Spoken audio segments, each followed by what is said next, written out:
My name is Malcolm Sutton, and I'm the author of Job Shadowing.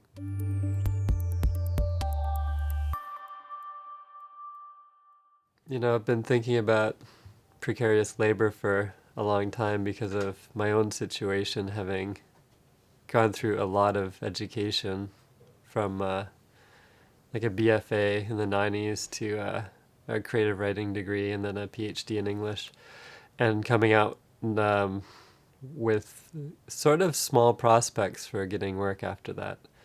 Um, and so I like the idea of job shadowing as a kind of uh, next step in getting away from work itself. It's almost like, I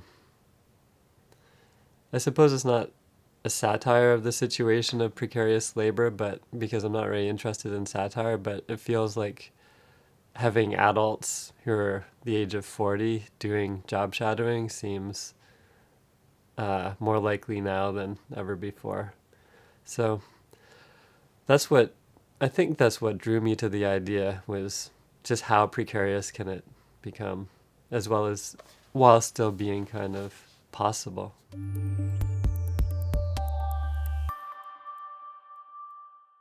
There are two protagonists. One is a woman, and she's written in third person, and one is a male, and his name is Gil, and he is first person I.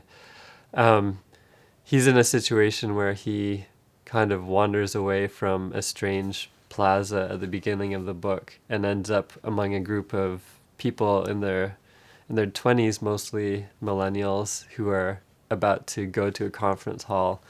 And he doesn't know the purpose at first, but it is to become job shadows.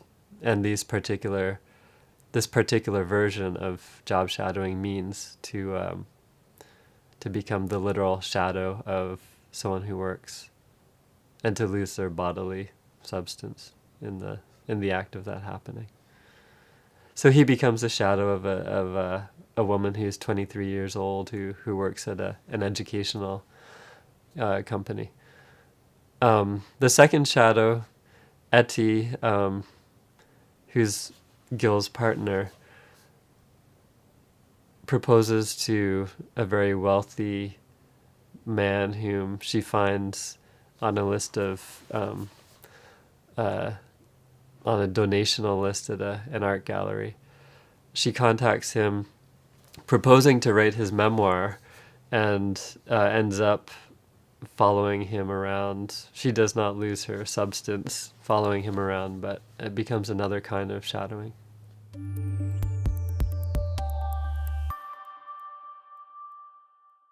I think one of the important things with the idea of job shadowing is that you have people giving over, at least in the novel, you have people giving over their own lives to someone else. And so it becomes this very inequitous situation where one person is living a life and the other person is kind of a silent witness to that life. So the two main narratives that happen, Gil's and Eddie's, are both about being witness to another life, and being in that position of having little or no power over what you're doing, having no agency. So it's very much about being together with another person in what is a pretty, in some ways, a terrible situation, though the characters don't necessarily feel it's terrible while it's happening.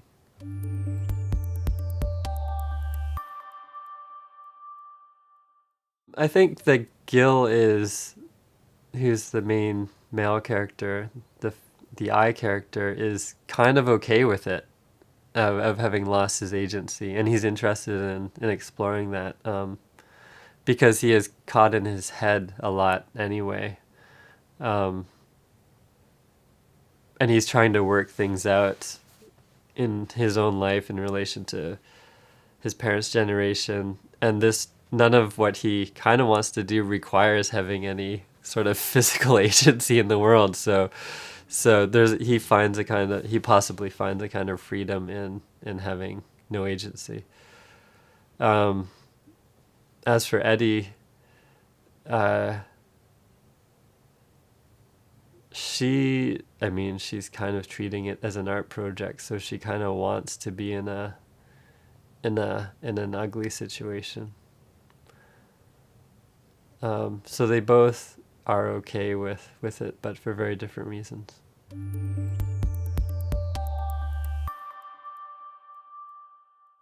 This book was in part trying to think about differences in generations. My one of my big interests was to think about my parents' generation in terms of labor and how that is different from my own generation in terms of labor, because they grew up in a period of enormous wealth and possibility for for a lot of people, whereas it doesn't feel the same now. And I'm thinking particularly of when I've spoken to, they're mostly like men of who were born probably in the late 40s or early 50s, whose stories are amazing. They just, they turn 20, they wander into some job, they get like they just have these amazing, it's just they're there, and they're allowed, an opportunity came up, and it shot them on a trajectory which was really prosperous and full of what they wanted. I think that's quite different. And I don't know for the millennial generation how that will play out.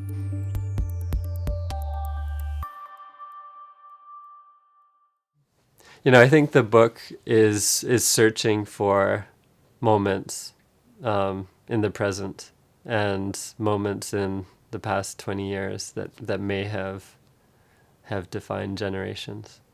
But it certainly doesn't. I mean, one character suggests a moment which is sort of absurd. I'm not going to describe what that moment is, but and it brings up the question, like, if there are two people of the same generation and one identifies with this thing as being a key moment, and the other person doesn't, are they the same generation even though they're the same age?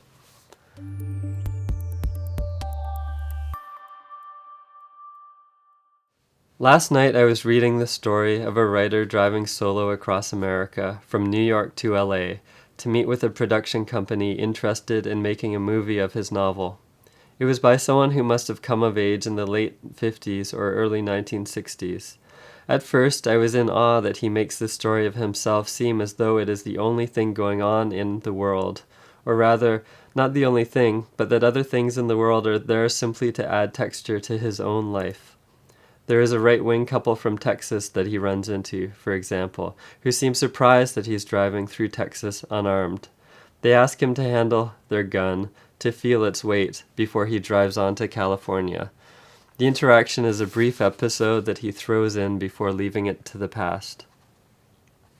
It's true, he tells us, that his mother warned him there is much to fear in the world, but this danger perhaps adds just another texture to his experience, rather than being a disabling force. The idea that there might be things to fear just creates an exterior world against which he exists, a backdrop, and in fact acts as a part of what enables him to focus on himself. This story was not about things to fear in the world, but about him. And then I thought, why should I think about this now? Why does this example stick out to me? Isn't this what most writers aim to do? To push the rest of the world away in order to focus on one thing, on one line of motion, on a single arc of life? That is how themes emerge. That is how we create a story of love or death or generational descent. In the case of this man, he was allowed to focus on a particular conflict, the trouble working with others who are business people rather than artists, on a Hollywood adaptation of his novel, The Men's Club.